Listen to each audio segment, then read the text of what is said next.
We're on hour 17 at the DNC sit-in. We slept here on the pavement last night, and it's all for one singular goal: to hear a Palestinian American on stage at the DNC. Specifically to hear a vetted Democrat give a short vetted speech, just like we've heard every other night of this convention. We've listened to people of all ages, races, genders, belief systems under this big Democratic tent, except Palestinians. And the DNC has specifically declined to allow Palestinian Americans to speak on stage tonight, the last night of the DNC. Wednesday night, we heard from a family of a hostage from October 7th. Everyone here was glad to hear their stories. That story deserved to be told. But as one of the uncommitted delegates said here yesterday, there are enough tears for two, because every race and ethnic background deserves the same amount of representation in this party, including Palestinians. And also because, despite what you may have heard, everyone here wants Kamala Harris to win.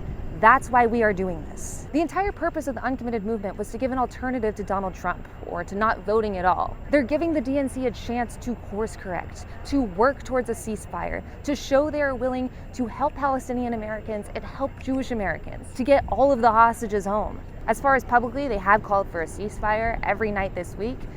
And there was a panel about Palestinian human rights on Monday. But when it comes to public representation, when it comes to public engagement, then it's an issue.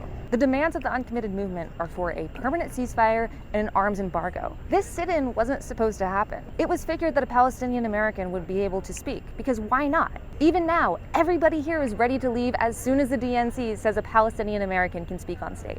And while I want to believe that Kamala Harris and the Democratic Party want a ceasefire, just saying words isn't enough. Like Kamala Harris said, you have to walk the walk.